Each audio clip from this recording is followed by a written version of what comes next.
بسم اللہ الرحمن الرحیم۔ السلام علیکم پیارے دوستو، کیسے ہیں آپ؟ ٹھیک ہیں؟ امید ہے آپ ٹھیک ہوں گے۔ اللہ تعالیٰ آپ کو سلامت رکھے، خوش رکھے، آباد رکھے۔ آپ کو اگر یاد ہو نا تو بہت عرصہ پہلے میں نے آپ سے ایک بات کی تھی کہ میں نا وہ ذرا آپ کو میں دوبارہ بتاتی ہوں تاکہ جو میری اگلی بات ہے اس کے لیے تھوڑا سا بیک گراؤنڈ بنے نا۔ تو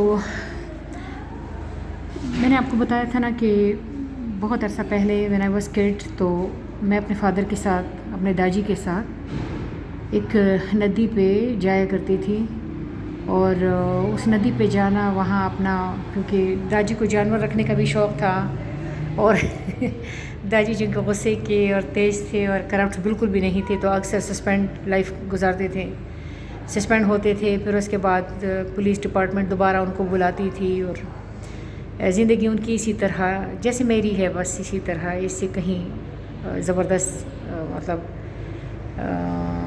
کرائسس میں گزری ہے ان کی زندگی۔ تو ہم اکثر اس ندی پہ جایا کرتے تھے، اپنا جو جانور، جو ایک زبردست کتا ہمارے ساتھ ہوتا تھا، اور باقی جانور جو دمبے شمبے بھی رکھے ہوتے تھے، اور بھینس اور گائے بھی، بڑا مزہ آتا تھا۔ تو میں نے وہاں ہمیشہ بہت زیادہ انجوائے کیا نا۔ تو جب میں وہاں جاتی تھی تو وہاں ندی کے پانی کے ساتھ میں کھیلتی تھی۔ پانی ویسی بھی ایسی جگہ ہے نا، جیسے اکثر میں اپنے دوستوں کو بتاتی ہوں کہ اس دھرتی پہ میری پسندیدہ جگہ ہرنوئی ہے، کیونکہ وہاں کا پانی اس طرح ہے کہ نہ آپ کو اللہ معاف کرے ڈبونے والا ہے، اور بس۔ اور ایک بات آپ نے نوٹ کی ہوگی کہ پانی آپ کو ٹھنڈا لگ رہا ہوتا ہے، آپ کہتی ہیں یار یہ تو ٹھنڈ ہے اور میں پانی میں کیسے، لیکن جب آپ اس میں اپنے پاؤں رکھتے ہیں تو تھوڑی دیر بعد آپ کو پانی ٹھنڈا نہیں لگتا، کیونکہ آپ کے پاؤں میں جو موجود پانی ہے نا وہ اس پانی کے ساتھ ہو گیا، مکس ہو گیا، اب وہ آپ کی دوستی ہو گئی۔ اب وہ پانی آپ کو ٹھنڈا نہیں لگتا، نہ آپ کو مطلب ڈسٹرب نہیں کرتا، اچھا فیل ہوتا ہے۔ تو میں اس ندی کے ساتھ بہت زیادہ کھیلا کرتی تھی، اس کی گیلی ریت کے ساتھ، اور تو پھر بہت عرصہ گزر گیا اور میں بہت عرصے بعد اس ندی کے پاس سے پھر گزری، تو میں سوچ رہی تھی، میں نے کہا یا اللہ، ندی کا پانی بالکل چینج نہیں ہو رہا اور میں چینج ہو گئی ہوں، یہ کیا ہوا، یہ کیا تماشا ہے نا۔ تو حالانکہ وہی پانی، وہی عناصر میرے اندر ہیں جو اس یونیورس میں کام کر رہے ہیں، وہی سارے عناصر، تو میرے میں تبدیلیاں کیوں آ رہی ہیں، یہ تبدیل نہیں ہو رہا۔ تو پھر ایک دفعہ میں کالج کے لیے نکلی سخت ٹھنڈ میں، تو جب میں جا رہی تھی، بارش بھی ہو رہی تھی، اور امبریلا میں نے اٹھایا ہوا، سویٹر بھی پہنا تھا، کوٹ بھی پہنا تھا۔ تو جو گھر کے موجود لوگ ہوتے ہیں ان کا ایسے لوگوں کے بارے میں خیال ہے کہ بیچارے بہت کھپ رہے ہیں، لیکن میں سوچ رہی تھی کہ جب میں اس چڑھائی پہ چڑھ رہی تھی اور میں واک کر رہی تھی تو مجھے پسینہ آنا شروع ہوا تھا، اور میں حیران رہ گئی۔ میں نے کہا اچھا یہ کیا، مطلب میرا یہ خیال تھا کہ بہت سردی ہوگی، لیکن جب بھی میں واک کرتے ہوئے کالج آتی ہوں تو جب میں کالج پہنچتی ہوں تو سویٹر جو ہے وہ ریموو کرتی ہوں، اور پسینہ بھی کبھی آیا ہوا ہوتا ہے۔ تو میں سوچ رہی تھی نا، میں نے کہا یار، تو اس لمحے بہت تیز بارش بھی ہو رہی تھی نا، تو بارش کا پانی ڈھلوان پہ ایسے زور و شور سے آ رہا تھا، تو پانی نے مجھے جواب دیا، میرے سوال کا جواب دیا، جو سوال کافی دنوں سے میرے ذہن میں تھا۔ پانی نے مجھے کہا کہ بات سن، تم یہ حرکت مینٹین رکھ سکتی ہو جو ہم کر رہے ہیں، اگر تم اس حرکت کو مینٹین رکھنے میں کامیاب ہو گئی تو ہاں ٹھیک ہے، پھر تم بھی نہیں تبدیل ہوگی۔ کیونکہ پانی نے مجھے بتایا کہ جب ہم اپنی حرکت موقوف کرتے ہیں تو ہم ادھر جوہر بن جاتے ہیں، اور پھر میں حیران رہ گئی، میرے سوال کا جواب مجھے مل گیا تھا۔ And I was thinking about fire also, کہ جب آگ اپنی حرکت موقوف کرتی ہے تو بجھ جاتی ہے، اسی طرح مٹی جو ہے جب اپنی حرکت موقوف کرتی ہے تو بنجر ہو جاتی ہے، جب تک وہ دیالو رہتی ہے، جب تک وہ اس کا سسٹم چالو رہتا ہے تو وہ زرخیز ہوتی ہے، اور لیکن جب وہ خدمت بند کر دیتی ہے تو وہ بنجر ہو جاتی ہے۔ اسی طرح ہوا کے بارے میں سوچ رہی تھی کہ اگر ہوا کو ایک بند کمرے میں آپ اچانک اس کا دروازہ کھولیں اور آپ اس میں چلے جائیں تو کہتے ہیں کہ لوگ بے ہوش تک ہو جاتے ہیں، کیونکہ ہوا اتنی زہریلی ہو جاتی ہے۔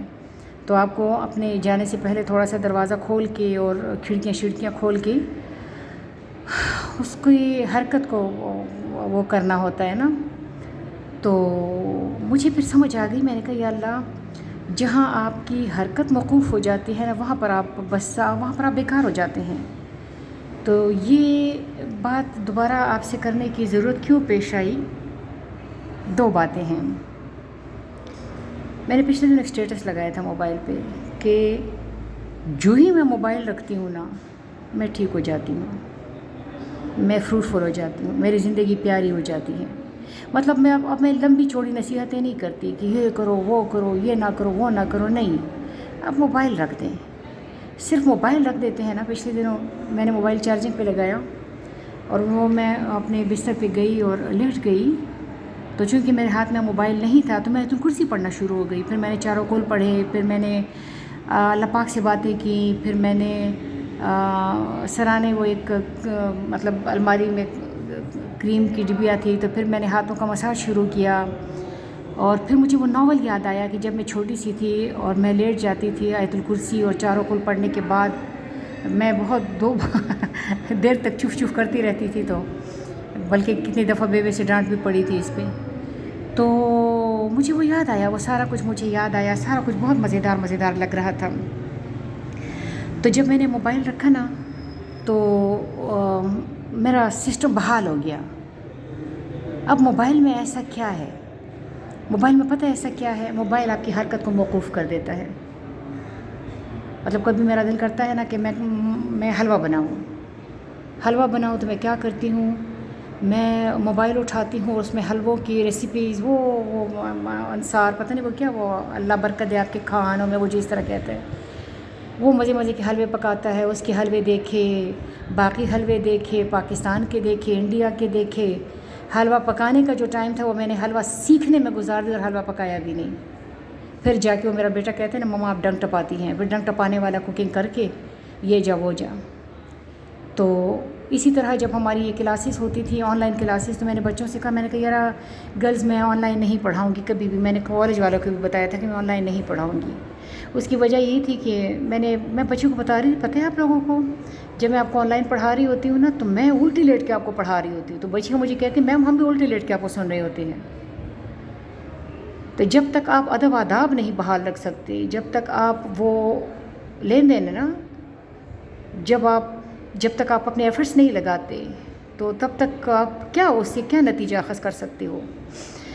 تو اسی طرح پچھلے دنوں وہ ایک ایپ یہ لوگ انٹروڈیوس کروا چکے ہیں کہ آپ خانہ کعبہ کی وہ روضہ رسول صلی اللہ علیہ وسلم کی زیارت کریں. تو روضہ رسول وہ ایپ آپ ڈاؤن لوڈ کریں، روضہ رسول کے کونے میں آپ جا سکتے ہیں. تو مجھے یاد آیا کہ جب میرے والد محترم، جب میرے داجی مدینہ منورہ گئے تھے نا، تو داجی کہتے ہیں کہ میں مدینہ منورہ میں جو ہی مطلب میں گاڑی سے اتر رہا تھا تو میں نے گاڑی میں اپنے جوتے اتارے تھے. میرے والد صاحب 1 ہفتہ مدینہ منورہ میں رہے تھے اور 1 ہفتہ انہوں نے جوتے نہیں پہنے تھے. یعنی ادب اور آداب کا اتنا خیال تھا ان کو، اتنا عشق تھا ان کے من کے اندر. تو میں سوچ رہی تھی کہ آپ اپنا کمبل اپنے منہ پہ لیں گے اور جی کمبل لے لیا اور بس آپ ایپ آپ نے چالو کر لیا اور روضہ رسول کے کونے خدروں تک پہنچ گئے آپ. تو نہ کوئی کیا ملا، آپ کا جو جذبہ تھا، آپ کا جو ارمان تھا، آپ کی جو خواہش تھی، آپ نے اس کے ساتھ کیا کیا؟ آپ نے، وہ کہتے ہیں نا خدا ہی ملا نہ وصال صنم، نہ ادھر کے رہے نہ ادھر کے رہے. تو میں اپنے بچوں کو بھی یہ بات سمجھاتی ہوں، وہ بھی شیشے کے ہو کے رہ گئے ہیں. موبائل پہ وہ کھیل رہے ہوتے ہیں، بڑا سا اسکرین لگایا ہوا ہے کمرے کے اندر اور وہ فائر کوئی اور کر رہا ہوتا ہے. اور جب میں اپنے بچے کو کہتی ہوں یار تو آنا کھانا کھا لو، تو کہتے ہیں کہ میں جب مر جاؤں تو آتا ہوں، اب مر جاؤں تو آتا ہوں. واٹ از دس یار؟ تو اپنی زندگی کو اگر آپ نے، ہاں ایک اور مزے کی بات بتاتی ہوں، یہ ذکر میرا ایک اور لیکچر میں بھی آئے گا کیونکہ یہ کسی اور لیکچر کی بات ہے، لیکن میں اس کے ساتھ آپ کو بتا دیتی ہوں کہ کچھ عرصہ پہلے نا ہماری ایک معصوم سی پیاری سی رشتہ دار تھی، وہ جل کے فوت ہوئی تھی. تو اسی کچن میں اس کی جو ایک اور بندی پچھلے دنوں کچھ پکا رہی تھی تو اس کا بھی ہاتھ جل گیا. تو ساتھ والے گھر سے اس کی خالہ جو تھی نا لڑکی کی، وہ خالہ جو کافی دنوں سے، کافی سالوں سے بستر پہ ہے، وہ چلنے پھرنے سے معذور ہے، اس کی آئی سائٹ بھی ویک ہو گئی ہے، لیکن وہ بھاگتی ہوئی آئی، اور جب آئی تو تب اس کو پتہ چلا کہ یار وہ تو چلنے پھرنے سے معذور ہے، وہ کیسے پہنچ گئی۔ یا جیسے پچھلے دنوں ارجنٹینا نے جب میچ جیت لیا تو ایک اپاہج آدمی اپنی ویل چیئر کے پاس کھڑا ہو کے تالیاں بجا رہا ہے۔ یا ایک اور جگہ پر نا کہتے کہ ایک دفعہ زلزلہ آیا نا، تو جب سارے لوگ باہر بھاگے نا، تو اس میں ایک ایسا بندہ جو 15-20 سال سے معذور تھا، شل تھا، وہ بھی زلزلہ جب باہر لوگ بھاگ رہے تھے تو وہ بھی ساتھ بھاگا ہے، اور جب وہ بھاگا ہے تو اللہ خیر کرتا ہوا، اور جب زلزلہ رک گیا تو اس کے گھر والوں نے سے کہا کہ تم کیسے باہر آئے ہو؟ ایک دم سے وہ پھر گر گیا، ایک دم سے وہ پھر اپاہج ہو گیا، اس کو یاد آیا کہ وہ تو اپاہج ہے۔ تو اندر ہے نا ایک ایسا جو اپاہج نہیں ہے، اندر ہے ایک ایسا جو کسی بڑھاپے کو، کسی بیماری کو نہیں مانتا، اندر ہے ایک ایسا، جیسے ایک بوڑھا آدمی ہوتا ہے، اس کے پاس پیسے آتے ہیں، وہ گھر بناتا ہے، جب وہ گھر بناتا ہے تو وہ کہتے ہیں کہ یار گھر مضبوط بنانا۔ اب جو مضبوط گھر بنا رہا ہے وہ خود 80-90 سال کا ہے، لیکن وہ مضبوط گھر بنا رہا ہے، کیوں؟ کیونکہ اس کے اندر ایک ایسا ہے جو لا فانی ہے۔ وہ جو لا فانی ہے اس کے ساتھ اگر ہمارا رابطہ بحال ہو گیا نا تو، اور وہ رابطہ بحال ہو جاتا ہے، مطلب میں اس بات کے حق میں ہوں کہ آپ کا جو جسم ہے وہ بھی بیکار نہیں ہے، آپ کی روح تو بالکل بھی نہیں ہے، لیکن روح کو جسم کی ضرورت ہے اور جسم کو روح کی ضرورت ہے۔ تب یہ جب یہ ریزونیٹ ہوں گے ایک دوسرے کے ساتھ، جب ان کا رابطہ بحال ہو جائے گا تو تب ہم وہ اپنے اس من کے ساتھ مطلب مل سکتے ہیں، وہ جس کے بارے میں نبی کریم صلی اللہ علیہ وسلم نے فرمایا، صلی اللہ علیہ وآلہ وسلم، کہ جس نے خود کو پہچانا اس نے اپنے رب کو پہچانا۔ ہماری پہچان تب ہی ہو سکتی ہے جب ہم، وہ پچھلے دنوں کسی سے پوچھا نا کہ یہ پھر کسی دن انشاءاللہ یہ پوری بات سمجھاؤں گی، جو دائیں ہاتھ والے بائیں ہاتھ والے سبقت والوں کا ذکر ہے، تو سبقت والوں کے بارے میں سوچ رہی تھی، کہتے کہ جنہوں نے اپنا دائرہ مکمل کر لیا، تو میں اپنی بہنوں کو بتائی، میں نے کہا یار ہم تو دائرے میں ابھی چڑھے بھی نہیں ہے، تو مکمل کاہے کو ہوگا، مکمل کیسے ہوگا؟ ہم نے تو دائرے کو ملیا میٹ کر دیا۔ تو اللہ پاک خیریت رکھے، سوچا کریں، غور و فکر کریں، اور حرکت میں رہیں، کیونکہ حرکت میں برکت ہے اور حرکت ہی زندگی ہے، اور آپ حرکت میں رہیں گے تو اچانک آپ جو ہے نا یہ جسمانی معذوری کو، کمزوری کو بھول جائیں گے جو ہمارے اوپر آنے لگتی ہے، کیونکہ جب ہم اس کو بھول جاتے ہیں تو ہم کچھ اور بن جاتے ہیں، ہم کچھ اور بن جاتے ہیں، ہم ایک زبردست انسان بن جاتے ہیں۔ تو اللہ تعالیٰ آپ کو سلامت رکھے۔ بات تو میرا خیال ہے کچھ آدھی ادھوری کر دی، لیکن جتنی آپ کو سمجھ آئی ہے، اس کے بعد اپنا جو غور و فکر ہے وہ ساتھ اس کے، میری ان باتوں کے ساتھ اپنے غور و فکر کو جوڑ دیں، اور اس میں سے اچھا سا پیارا سا رزلٹ نکال کے نا تو بس عمل کرنا شروع کر دیں، کیونکہ بہرحال وہ کہتے ہیں نا زندگی رقص نہیں ہے، زندگی رقص کرنا ہے، اور زندگی گانا نہیں ہے، گانا ہے، اور زندگی رشتہ نہیں ہے، رشتہ نبھانا ہے۔ تو یہ نہیں ہے، ہم نے اپنی حرکت موقوف کر دی ہے، حرکت موقوف نہیں کرنی۔ تو انشاءاللہ تعالیٰ پھر آپ اس لافانی کے ساتھ مل جائیں گے جس کو نہ موت ہے، جس کو نہ زوال ہے، جس کو نہ بیماری ہے، جس کو نہ معذوری ہے۔ اللہ آپ کو سلامت رکھے، خوش رکھے۔ وہ گیند سامنے پڑی ہوئی، اب میں اسے اٹھاؤں گی اور اس کے ساتھ اللہ حافظ۔